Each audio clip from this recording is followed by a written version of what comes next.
नमस्कार दोस्तों, only एसकेएमयू YouTube channel में आप सभी का स्वागत है। और आज के इस वीडियो में बात करने वाले हैं एसकेएमयू यूजी सेमेस्टर 2 जो कि सेशन है आपका 2024 से 28, यानी कि जो कि सेशन है आपका 2024 से 28। तो आज के इस वीडियो में हम लोग बात करने वाले एसी पेपर हिंदी, यानी कि जो कि आपका एसी पेपर हिंदी है। तो इसके जो हम लोग टॉपिक वाइज एमसीक्यू देखने वाले, यानी कि टॉपिक वाइज एमसीक्यू करेंगे, कुछ टॉपिक उठाएंगे और उसके जो रिलेटेड एमसीक्यू करने वाले। जैसे कि आज के इस वीडियो में हम लोग बात करेंगे भाषा की परिभाषा और इसके स्वरूप के कुछ इंपॉर्टेंट एमसीक्यू देखने वाले, जो कि आपके एग्जाम के लिए इंपॉर्टेंट होने वाले, यानी कि ये जो ऑब्जेक्टिव क्वेश्चन है आपके एग्जाम के लिए काफ़ी इंपॉर्टेंट होने वाले। तो सबसे पहले जो क्वेश्चन है, भाषा की सर्वमान्य परिभाषा किससे संबंधित है। तो भाषा की जो सर्वमान्य परिभाषा है, यानी कि सब जगह मान्य हो, सब जगह जो मतलब परिभाषा जो मान्य हो, तो उससे किससे संबंधित है। भावों की अभिव्यक्ति से, शब्दों के संग्रह से, केवल लिखित माध्यम से, या फिर व्याकरण के नियमों से। तो इसका जो करेक्ट आंसर हो जाएगा, तो ऑप्शन नंबर ए आपका करेक्ट आंसर हो जाएगा। तो भावों के अभिव्यक्ति से जो है भाषा के सर्वमान्य परिभाषा जो है संबंधित है। तो भाषा के सर्वमान्य परिभाषा किससे संबंधित है, तो भावों की अभिव्यक्ति से। तो यानी कि ऑप्शन नंबर ए आपका करेक्ट आंसर होगा। नेक्स्ट क्वेश्चन है, भाषा को विचार विनिमय का साधन क्यों कहा जाता है। यानी कि विचार को जो विनिमय का साधन क्यों कहा जाता है भाषा को, क्योंकि यह केवल साहित्य के लिए है, क्योंकि इससे भाव, विचार और अनुभव व्यक्त होते हैं, क्योंकि यह केवल बोलने के तक सीमित है, या फिर क्योंकि इसमें जो है नियम नहीं होते। तो भाषा को जो विचार विनियम का साधन कहा जाता है, क्योंकि इसमें जो होते हैं भाव, विचार और अनुभव व्यक्त होते हैं, यानी कि ऑप्शन नंबर बी आपका करेक्ट आंसर होगा। तो भाषा को विचार विनिमय का साधन क्यों कहा जाता है, तो क्योंकि इससे भाव, विचार और अनुभव व्यक्त होते हैं। तो ऑप्शन नंबर बी आपका करेक्ट आंसर होगा। नेक्स्ट क्वेश्चन है, भाषा की उत्पत्ति का मुख्य उद्देश्य क्या है। तो भाषा की उत्पत्ति का मुख्य उद्देश्य क्या है। मनोरंजन, शिक्षा, संप्रेषण, अनुकरण। तो इसका करेक्ट आंसर हो जाएगा, यानी कि ऑप्शन नंबर सी, यानी कि संप्रेषण। तो भाषा की उत्पत्ति का मुख्य उद्देश्य क्या है, तो संप्रेषण, जिसको इंग्लिश में हम लोग कहते हैं कम्युनिकेशन, यानी कि ऑप्शन नंबर सी आपका करेक्ट आंसर हो जाएगा, संप्रेषण। नेक्स्ट क्वेश्चन है, निम्न में से कौन सा भाषा का अनिवार्य तत्व है। कौन सा जो भाषा का अनिवार्य तत्व है, लिपि, शब्द, संप्रेषण, व्याकरण। तो इसका करेक्ट आंसर हो जाएगा ऑप्शन नंबर सी, यानी कि संप्रेषण। तो भाषा का अनिवार्य तत्व कौन सा है, तो संप्रेषण। तो ऑप्शन नंबर सी आपका करेक्ट आंसर होगा। नेक्स्ट क्वेश्चन है, भाषा का संबंध मुख्यतः किससे होता है। समाज से, व्यक्ति से, शासन से, विद्यालय से। तो भाषा का संबंध जो मुख्यतः किससे संबंधित होता है, तो समाज से होता है, यानी कि ऑप्शन नंबर ए आपका करेक्ट आंसर हो जाएगा, समाज से। भाषा का संबंध मुख्यतः किससे होता है, तो समाज से होता है। नेक्स्ट क्वेश्चन है, भाषा का स्वरूप किस प्रकार का होता है। स्थिर, परिवर्तनशील, जटिल, सीमित। तो भाषा का स्वरूप जो होता है परिवर्तनशील होता है, यानी कि ऑप्शन नंबर बी आपका करेक्ट आंसर हो जाएगा, परिवर्तनशील। तो भाषा का स्वरूप किस प्रकार का होता है, तो परिवर्तनशील होता है। नेक्स्ट क्वेश्चन है, भाषा को सामाजिक प्रक्रिया क्यों माना जाता है। क्योंकि यह व्यक्ति तक सीमित है, क्योंकि इसका प्रयोग समाज में होता है, क्योंकि यह नियमों पर आधारित है, क्योंकि यह लिखित होती है। तो भाषा को सामाजिक प्रक्रिया क्यों माना जाता है, क्योंकि जो इसका प्रयोग जो समाज में होता है, यानी कि ऑप्शन नंबर बी आपका करेक्ट आंसर हो जाएगा। तो इसका प्रयोग समाज में होता है, इसलिए जैसे सामाजिक प्रक्रिया माना जाता है। तो ऑप्शन नंबर बी आपका करेक्ट आंसर होगा। नेक्स्ट क्वेश्चन है, भाषा के स्वरूप का कौन सा गुण सही है। भाषा अस्थायी होती है, भाषा नियम विहीन होती है, भाषा समय के साथ बदलती है, भाषा केवल लिखी जाती है। तो भाषा के स्वरूप का कौन सा गुण सही है, तो भाषा समय के साथ बदलती है। तो यानी कि ऑप्शन नंबर सी आपका करेक्ट आंसर हो जाएगा। तो यह आपका गुण सही है। नेक्स्ट क्वेश्चन है, भाषा का स्वरूप किस पर निर्भर करता है। यानी कि भाषा का जो नेचर है, स्वरूप है, वो किस पर निर्भर करता है। मौसम पर, समाज और संस्कृति पर, शासन व्यवस्था पर, शिक्षा प्रणाली पर। तो भाषा का स्वरूप निर्भर करता है समाज और संस्कृति पर, यानी कि ऑप्शन नंबर बी आपका करेक्ट आंसर हो जाएगा, समाज और संस्कृति पर। नेक्स्ट क्वेश्चन है, निम्न में से कौन सा कथन भाषा के स्वरूप को स्पष्ट करता है। भाषा केवल ध्वनियों का समूह है, भाषा जड़ होती है, भाषा सजीव और विकासशील होती है, भाषा केवल पुस्तकों में होती है। तो इसका करेक्ट आंसर हो जाएगा ऑप्शन नंबर सी, यानी कि भाषा सजीव और विकासशील होती है। तो निम्न में से कौन सा कथन जो है भाषा के स्वरूप को स्पष्ट करता है, तो भाषा सजीव और विकासशील होती है। तो ऑप्शन नंबर सी आपका करेक्ट आंसर होगा। नेक्स्ट क्वेश्चन है, भाषा किस माध्यम से भावों और विचारों की अभिव्यक्ति करती है। संकेतों द्वारा, चित्रों द्वारा, ध्वनियों द्वारा, लिपि द्वारा। तो भाषा जो किस माध्यम से अपने भाव और विचारों को अभिव्यक्त करती है, तो ध्वनियों द्वारा, यानी कि ऑप्शन नंबर सी आपका करेक्ट आंसर हो जाएगा, ध्वनियों द्वारा। तो भाषा जो होती है ध्वनियों द्वारा जो है माध्यम से जो है भाव और विचारों को अभिव्यक्ति करती है। नेक्स्ट क्वेश्चन है, निम्न में से कौन सा कथन भाषा की परिभाषा के अनुकूल है? भाषा केवल लिखित होती है, भाषा भावों की अभिव्यक्ति का साधन है, भाषा नियमों का संग्रह है, भाषा केवल साहित्य तक सीमित है। तो कौन सा कथन जो भाषा की परिभाषा के अनुकूल है? तो ऑप्शन नंबर बी आपका करेक्ट आंसर हो जाएगा। भाषा जो है भावों की अभिव्यक्ति का साधन है, तो ऑप्शन नंबर बी आपका करेक्ट आंसर होगा। नेक्स्ट क्वेश्चन है, भाषा का स्वरूप किस प्रकार का माना जाता है? यांत्रिक, कृत्रिम, अस्थाई, सजीव।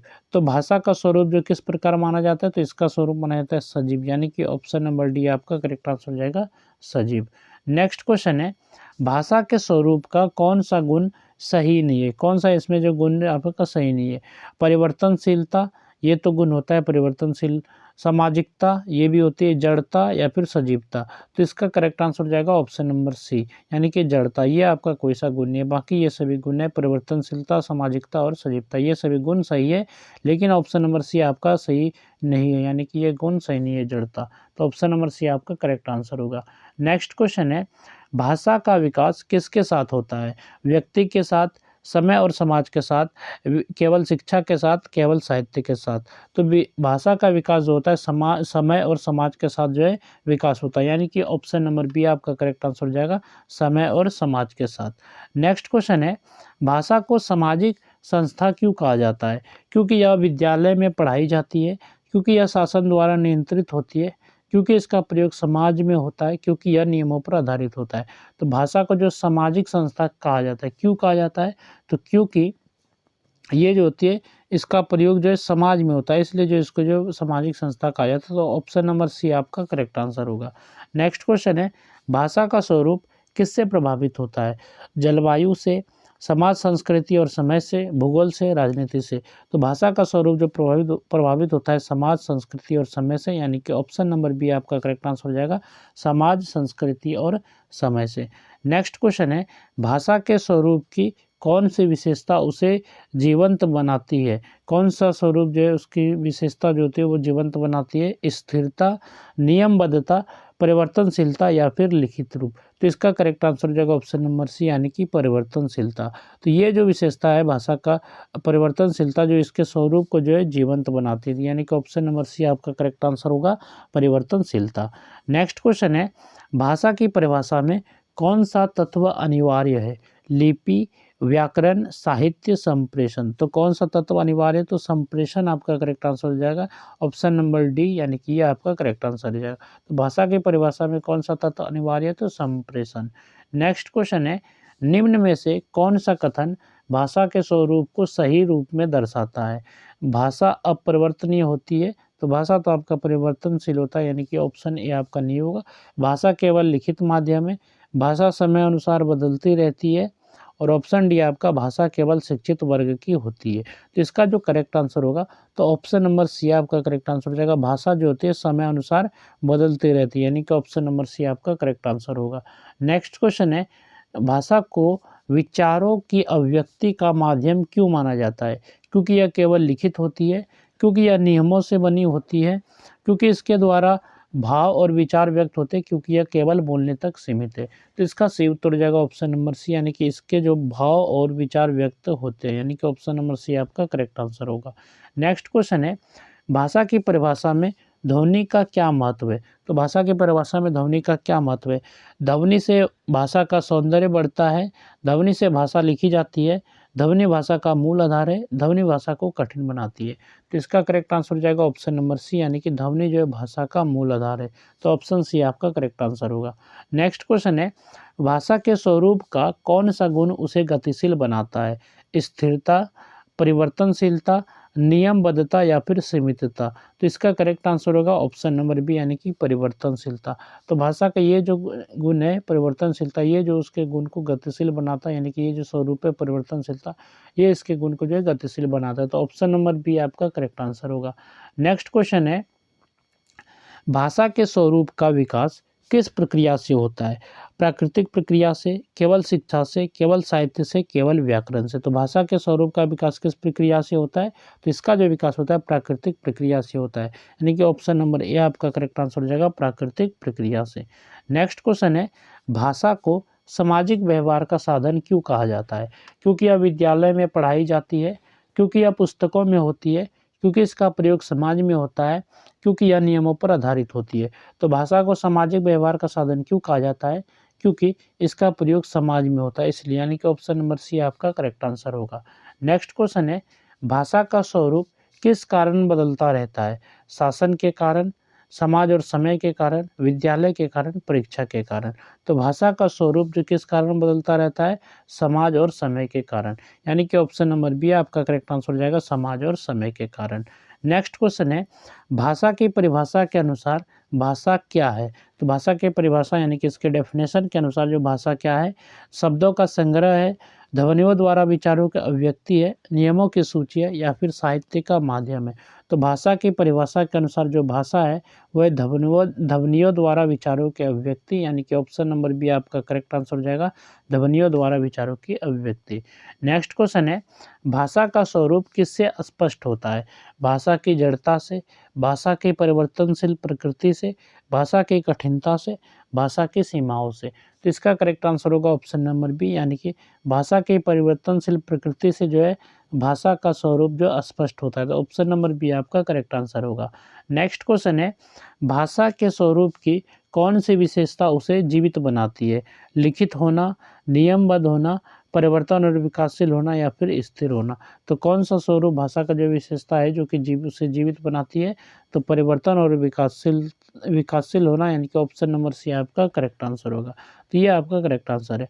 नेक्स्ट क्वेश्चन है, निम्न में से कौन सा कथन भाषा की परिभाषा के सबसे निकट है, यानी कि सबसे नज़दीक है? तो निम्न कौन सा कथन जो है भाषा की परिभाषा सबसे नज़दीक है? भाषा केवल लिपि है, भाषा केवल साहित्य है, भाषा भाव और विचारों का व्यक्ति का साधन है, या फिर भाषा केवल व्याकरण है? तो कौन सा कथन जो भाषा के परिभाषा सबसे निकट है? तो ये भाषा भाव और विचारों के अभिव्यक्ति का साधन। तो ऑप्शन नंबर सी आपका करेक्ट आंसर होगा। नेक्स्ट क्वेश्चन है, भाषा की परिभाषा में अभिव्यक्ति से क्या तात्पर्य है? अभिव्यक्ति का क्या अर्थ है, क्या मतलब है? लिखित प्रस्तुति, व्याकरणिक शुद्धता, भाव और विचारों को व्यक्त करना, या फिर शब्दों का संग्रह। तो भाषा के परिभाषा में अभिव्यक्ति से क्या तात्पर्य है? तो भावों और विचारों को व्यक्त करना, यानी कि ऑप्शन नंबर सी आपका करेक्ट आंसर होगा। नेक्स्ट क्वेश्चन है, भाषा का स्वरूप किस कारण निरंतर बदलता रहता है? साहित्य के कारण, शिक्षा के कारण, सामाजिक परिवर्तन के कारण, या फिर व्याकरण के कारण। तो इसका करेक्ट आंसर हो जाएगा ऑप्शन नंबर सी, यानी कि सामाजिक परिवर्तन के कारण। तो भाषा का स्वरूप किस कारण निरंतर बदलता रहता है? तो सामाजिक परिवर्तन के कारण। तो ऑप्शन नंबर सी आपका करेक्ट आंसर होगा। नेक्स्ट क्वेश्चन है, भाषा की परिभाषा के अनुसार भाषा किसका माध्यम है? मनोरंजन का, संप्रेषण का, अध्ययन का, या फिर अनुशासन का। तो इसका करेक्ट आंसर हो जाएगा ऑप्शन नंबर बी, यानी कि संप्रेषण का। तो भाषा की परिभाषा के अनुसार भाषा किसका माध्यम है? ये जो माध्यम है संप्रेषण का माध्यम है। तो ऑप्शन नंबर बी आपका करेक्ट आंसर होगा। नेक्स्ट क्वेश्चन है, भाषा के स्वरूप की कौन सी विशेषता उसे लचीला बनाता है? स्थिरता, नियमबद्धता, परिवर्तनशीलता, या फिर सीमितता। तो भाषा के स्वरूप की कौन सी विशेषता उसे लचीला बनाती है? तो लचीला बनाती है परिवर्तनशीलता, यानी कि ऑप्शन नंबर सी आपका करेक्ट आंसर हो जाएगा, परिवर्तनशीलता। तो ऑप्शन सी आपका करेक्ट आंसर होगा। नेक्स्ट क्वेश्चन है, भाषा की परिभाषा में कौन सा तत्व सबसे अधिक महत्वपूर्ण है? शब्द, ध्वनि, संप्रेषण, या फिर लिपि। तो ऑप्शन नंबर सी आपका करेक्ट आंसर हो जाएगा, संप्रेषण। ये जो आपका अधिक महत्वपूर्ण है भाषा की परिभाषा में, संप्रेषण सबसे अधिक महत्वपूर्ण है। नेक्स्ट क्वेश्चन है, भाषा का स्वरूप किस प्रकार का होता है? केवल व्यक्तिगत, केवल साहित्यिक, सामाजिक और सजीव, या फिर केवल शैक्षणिक। तो इसका करेक्ट आंसर हो जाएगा ऑप्शन नंबर सी, यानी कि सामाजिक और सजीव। तो भाषा का स्वरूप किस प्रकार का होता है? तो सामाजिक और सजीव होता है। नेक्स्ट क्वेश्चन है, भाषा को जीवंत व्यवस्था क्यों कहा जाता है? क्योंकि यह कठिन होती है, क्योंकि यह नियमों से बनी होती है, क्योंकि यह समय के साथ विकसित होती है, क्योंकि यह केवल बोली जाती है। तो भाषा को जीवंत व्यवस्था क्यों कहा जाता है? क्योंकि यह समय के साथ विकसित होती है। तो ऑप्शन नंबर सी आपका करेक्ट आंसर हो जाएगा। नेक्स्ट क्वेश्चन है, भाषा की परिभाषा के अनुसार भाषा का मूल कार्य क्या है? तो भाषा की परिभाषा के अनुसार भाषा का मूल कार्य क्या है? लेखन, पठन, भाव और विचारों का आदान प्रदान, व्याकरण का पालन।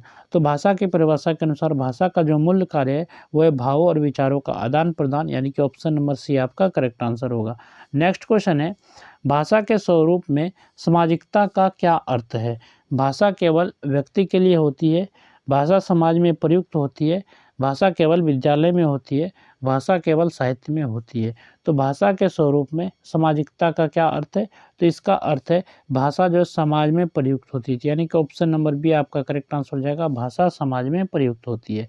नेक्स्ट क्वेश्चन है, निम्न में से कौन सा कथन भाषा के स्वरूप को सही रूप में व्यक्त करता है? भाषा अपरिवर्तनीय होती है, भाषा जड़ होती है, भाषा समय, समाज और संस्कृति से प्रभावित होती है, भाषा केवल लिखित रूप में होती है।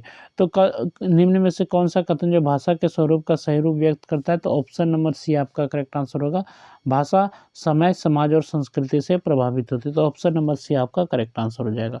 तो यहाँ तक हम लोगों ने ये जो क्वेश्चन देखे, टोटल जो है 40 क्वेश्चन देखे, जो कि मैंने 2 टॉपिक से उठाया था, भाषा की परिभाषा और उसके स्वरूप से। तो ये क्वेश्चन आप लोग अच्छे से वीडियो को देख लीजिएगा। अगर आप वीडियो को 1-2 बार देख लेंगे तो ये क्वेश्चन आपके याद हो जाएगा, यानी कि ये क्वेश्चन आपको याद हो जाएगा और आप एग्ज़ाम में अच्छे से इसको लिख सकते हैं। इसके बाद नेक्स्ट वीडियो में हम लोग कुछ नेक्स्ट जो टॉपिक है आपके सिलेबस में, कोई एक टॉपिक उठा के उसके क्वेश्चन को हम लोग करने वाले हैं। तो इस वीडियो में बस इतना ही, तो चलिए फिर मिलते हैं नेक्स्ट वीडियो में।